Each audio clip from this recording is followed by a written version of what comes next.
This episode includes topics such as sexual assault, various forms of abuse, including sexual, emotional, and verbal, teenage pregnancy, or childbirth. Viewer and listener discretion is advised. But so yan, it really depends on the kind of people and the beliefs that people around you have. Exactly, Diba? yeah. And that's what you inherit. That's what you're Tama. conditioned with. And you learn those beliefs when you grow up. As in from childhood. It's as simple as teaching a child not to touch a hot plate, diba? Yeah. Parang teaching a child that this is the way girls would be, this is the way boys would be. Yeah. And that's the start of Expectations, like yeah. gender conditioning Yes. and socialization. And you're saying that's wrong to do. It is wrong in the sense that we don't teach children a sense of autonomy first, a sense of how do I feel in my own body? Am I safe? Am I in a good place? Am I scared? If Yeah. I'm scared, where do I go for help? Yes. Right? So if people learn these kinds of ideas, so instinctively we know these things, but a lot of the time, these instincts would be kumbaga superseded by ito yung convention. Just don't do it. Just don't just share your food if your cousin asks for it, regardless kung ayaw mo yung pinsan mo or gusto mo siya. It's like Yeah. it's a good thing to given, it's a share. given, Yeah. Diba? So these are the values that are taught to us, but we're not given a kind of internal compass to decide if the values fit our with sense us. of Tama. well-being. I love that. So that's when the friction starts, when you're starting to feel like something is Internally. wrong internally, but society tells me that's not a problem. I'll share an example because what you're saying is really relevant to me. I was changing my second son upstairs, and then Steph was there, the yaya. And he was exploring his body. And so the initial reaction of the yaya or a yaya would be like, don't touch that. Don't touch your penis. Don't do that. But then we were in a space where we were upstairs. He was changing his clothes, and we were in the bathroom. So I was explaining to him, but also letting her hear it. Na parang, it's okay to explore your body. This is your penis. This is part of you, right? And I didn't want him to feel any shame, and he was very curious about it, right? He was like, "Why do I have nuts?"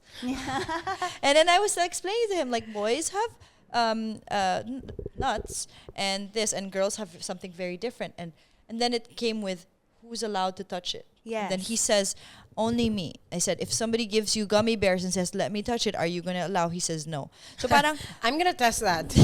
I literally will. come on. No, and then so parang, it's just, I think it also, like you said, it starts at a young age where we have to remove that shame of, there's nothing bastos or vulgar about learning about our bodies.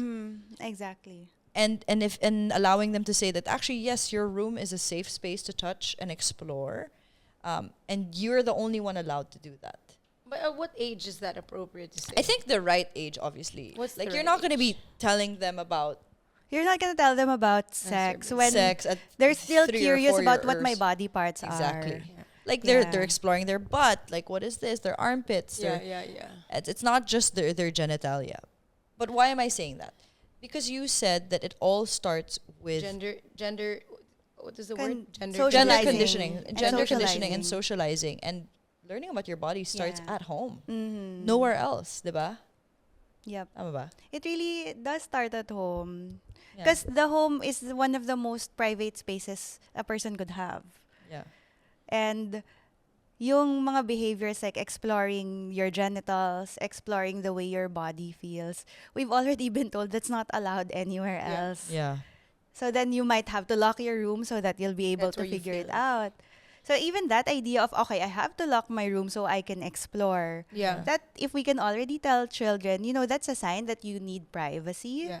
And that's a sign that, And that's okay. and that's okay. Yeah. And that's a sign that you know when you need privacy and when you don't. What And who about do you let into that space? Is another that question. you feel Yeah. comfortable. What about not just necessarily like sexually, but like even like boys playing with dolls, for example? Is it gender conditioning to be like you shouldn't be playing with that? That's a girl's toy. Yeah, That's it gender absolutely is. Because Okay. it's telling boys who are curious about human figures that might be cute or whatever, diba? It's telling them that's not yours to play with. Yeah. And just not even offering an explanation except boys don't play with that. Yeah. Okay. It's so mean. My son loves playing with dolls and doll houses, so I mean, can I'm really guilty relate 'cause, to like, that. He always asks me to get him a Barbie, and I'll get him a Barbie. But I'm like, am I doing this? Am I okay? Am I? Is it Parang fine? we're like, My question is, why do you ask if you're okay? yeah, Because I've been trained differently. Like, Right. parang, yeah, tama. if he buys a Barbie, I'm like, oh, I thought it's only girls who buy Barbies. Okay, so jumping off what Ava is saying, so we have had very different childhoods, right? So Ava growing up, Barbies were your favorite thing. I hated love Barbies. Yeah. I was a complete tomboy growing up. Like if you see my baby pictures, I look like a boy. Yeah. Because my dad was my idol. Army. I was always in full army gear, as in, or a cowboy. I always had a gun. Super, alam mo yung siga. Because my brother was like that. And to my mom, to give it to my mom and my dad, they allowed me to express myself in that way. I was a tomboy. I played basketball. I was in the varsity. I played football. I She'd had walk short hair. I would walk talaga like a guy. Because my dad was my idol and my older brother. So when my son asked me for a Barbie, I'm like, yeah, sure. Go ahead. Have it. But for me naman, one thing, obviously his sexuality, I have nothing to do with that, right? But another thing is, I know that feeling of wanting to have something that's bawal, That's right. that's not a norm. Were Yeah. people telling you that, Bab? Yeah. Oh my gosh, people were like, ay, hindi ka na mag-Miss Universe, tomboy ka. Ganyan. Like, it was a bad thing. And I was like, I couldn't understand it as a child because Yeah. I'm like, I like guns and playing soldiers. Yeah. Like, Barbies didn't appeal to me. They were just like, they were blonde and yeah. like, I just couldn't connect with them. Okay, that's really interesting. But yeah, I love everything that you said about like gender conditioning. Oh my gosh, I never knew that. And can you already see how that limits a person's ability to figure out what they like and what they don't like? Yeah. Well, okay. So this is something I discussed with my husband. Like in this circumstance, kunwari, you let him play with the dolls. You buy with he buys the dolls, all of that. Is it encouraging him to try, like, you know, parang, is it encouraging him to try more feminine things? That's what I'm curious to know. Like, It could be signaling to him that it doesn't matter if you're interested in something that's more feminine or masculine, okay. and that you're actually allowed to explore whether or not you like something that is more feminine or masculine. Okay, so it's Yeah. just the freedom It to explore opens what the you door. Yeah. Like. Okay. As opposed to, okay, here's your box, you just stay in the box. This is, So I asked my son now, like, because we gave our daughter like a doll, and then he was like, I want to play with that doll, and then he asked me to get it for him. I said, okay, yeah, I'll get you one on your birthday. And then I just asked him, out of curiosity, would you open your gift in front of your friends when your friends come over and knowing it's a doll? And he was just like, no. And then I asked him why. He said, because they're gonna make fun of me because all his friends who are boys are gonna be like, why are you playing with a girl's toy? So parang outside already he experienced that. I guess it's like non-acceptance or shame or parang something. He knows that Yeah. there's a weird feeling there. So at home, I want him to feel like, it's okay, you can play with dolls here. It's not a big deal. Yeah. It's not even something to note. I don't know. Yeah. You can Like, shed your light on that. So shame is one of the more powerful ways society tells us we can and cannot do things. Yeah, it's the great regulator of behavior. If you make someone feel bad for what they did, or if you make someone feel bad for a quality that they have, you shame them for it, you tease them about it, makes Yeah. them feel like it's not okay for them to have that quality or have Yeah. a desire like that. That is how we're conditioned to avoid the things that we might actually like or Yeah. we might be curious Yeah. about. or That's to so become true. unhappy in Exactly. the future. so true. It's like you never even think that it's negative, and then you're teased about it, and you're like, oh wait, okay. And ganun yung social norms natin na promote and na-reify. That's how those norms are kept alive, basically.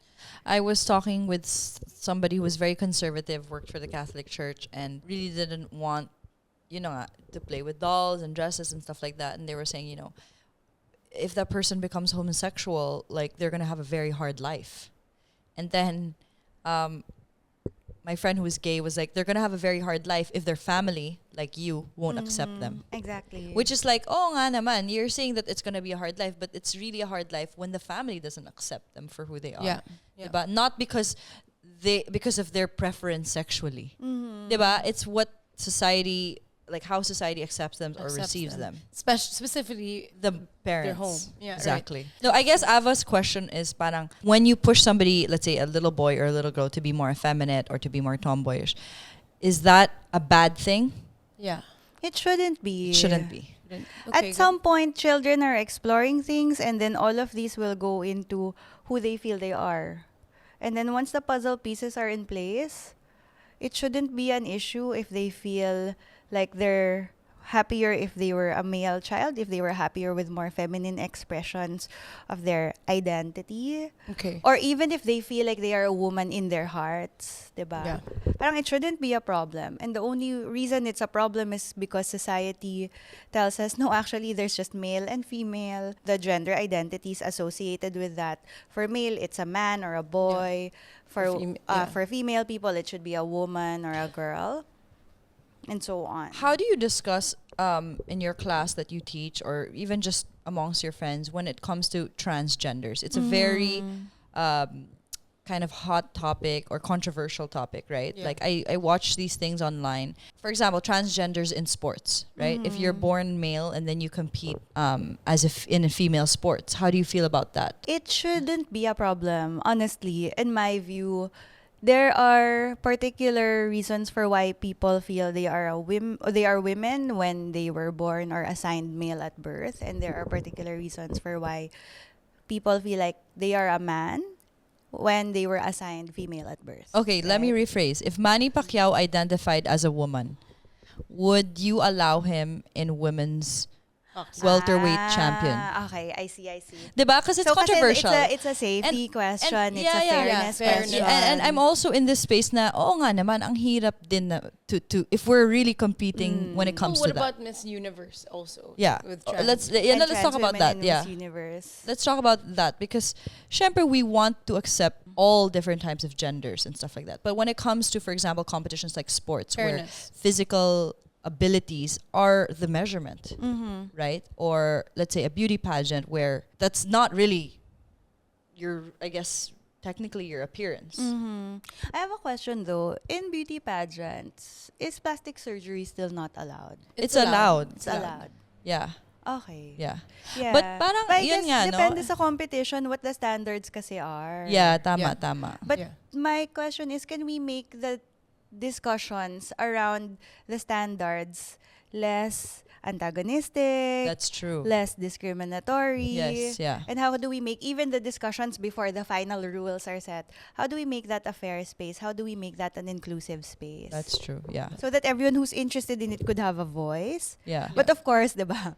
Parang I think especially when it comes to sports, there's always a hierarchy of these are the standards for this level of like performance. Yeah. And the people who decide what that level of performance is just a select group of elite athletes or people who run the show basically. So it's very counterintuitive to, okay, sige, let's make that inclusive. Kasi parang for them, does that mean we're gonna talk to non-athletes about this? Yeah. So I think yung ideal din ng feeling out who the stakeholders are to the conversation and are all stakeholders engaged. And if there are trans athletes, they're definitely a stakeholder to the sport. Or could there be a trans kind of like lane for athletes? And then there could be that option. Is that an option that excludes them? Or is that an option that's viable? Some people would say that is an option that they would prefer. Some people would say that is an option that puts them further into a box that they want to break away from.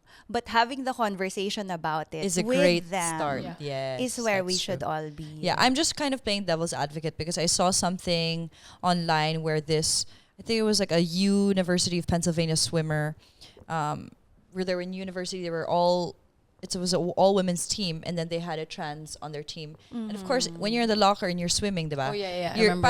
You're naked, you're showering and stuff. And she was saying that it was shocking for them because they had not seen a penis before. Because these girls are like 16, 17. She was walking around, and then she went on the stand, but this is in the States, talking about how like obviously trans shouldn't be in female sports because it's an unfair advantage and blah blah blah. And so I was also listening to that point of view where I was like, okay, well, she's not trying to exclude him, but she's just trying to fight for her own, right? So parang everyone has their own space that they want to protect. Yeah. But I love what you said, na parang just having that discussion is a way to kind of guide it into this peaceful conversation. Yeah, and you remember your story with your son. So he's interested in exploring his genitals. Yeah. And we're telling him, okay, it's okay to do in the bathroom. It's okay to do in your room. So then the question becomes, who do you let into that room? It is the same question for sharing toilets. Who do you let into that room? And do you feel safe letting people that are different from you, separate from you, into that room? Why don't you feel safe? Why do you feel safe? It should be an ongoing conversation as opposed to, I don't feel safe, period, let's lock the doors out. Yeah. Yeah. I was just gonna say also, ito yung itsura ng power. Yeah. Like when people can't enter a room because the people inside that room don't think they're proper. Yeah. That's a real It's a clear demonstration indication. that Yeah. you just can't, just because that's your characteristics, that's who you are. And when people are excluded on that basis, with no recourse to like, what is the conversation around why am I being excluded?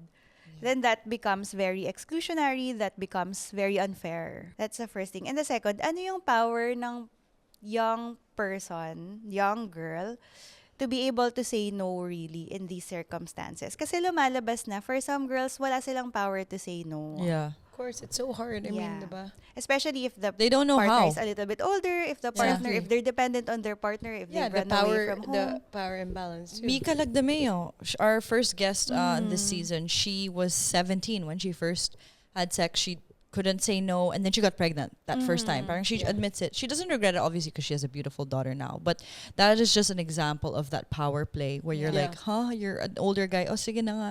And then, you know, For some girls, there was consent.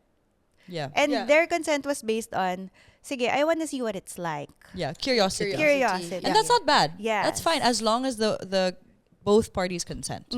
Yeah, it wasn't, some of them would have been about love, but some of them were like, I want to see what it's like. I want to see if what they show in the movies are true. Yeah. Yeah. So parang, okay. That's really where That is we still learn. a consenting Yeah, choice, tama, diba? tama. Yeah, and then you can't blame one or the other. But what about when it comes to I guess condoms and birth control? Are That's they the aware of scary that? part. Kasi, Last question, because we have to yeah, wrap our now. public school system has not been very effective in communicating options to prevent pregnancies. Of course, yeah. And our health system is catching up by looking for the people who have had the first pregnancies and then encouraging them to prevent the second one. So we have a very high rate of first pregnancies, tas bababayan for the second pregnancy because the public health system has already said, okay, let's avoid the second one. Get pregnant first, and then pag ayaw nyo, will come in. Catching these people after they get pregnant. When really, it should be prevention, not cure. Tama ba? I should also say that a lot of the participants agreed they made a mistake. Okay. Right. I think it's important to point Yeah. out, though, that society calls these things mistakes and that we are starting to accept the term mistake to describe an unintended or unexpected Pregnancy. Okay. And I also like calling them unexpected pregnancies because if they didn't know they could prevent a pregnancy to begin with, if they didn't know that they were going to have sex in the first place, there was very little they could have done to intend to not have the pregnancy or to have intended the pregnancy to begin with. Parang intention requires some level of knowledge na magkakaroon ka ng chance magbuntis. Yeah. And if And they they had didn't know no that, knowledge. Tama. it's just like, buntis na ako. Ganon. Na parang, Too okay. late. As in, Yeah. it is an unexpected thing for them to happen. So, yun. And I think this has to do with the level nga of education people are getting about sexual and reproductive health. Yeah. Because we're not communicating it enough. I'm sure our public school teachers are doing their very best. Yeah. But for some reason, there is a gap. Yeah. And the Yeah. knowledge that people or young people are receiving is not as effective. Even the public school teachers, they themselves need to be trained on you know, sexual health and Yeah. wellness. Not only public school, even private school. How to teach that. On that note, we want to thank you for being part of this podcast with our Jelly Time Thank care you. package.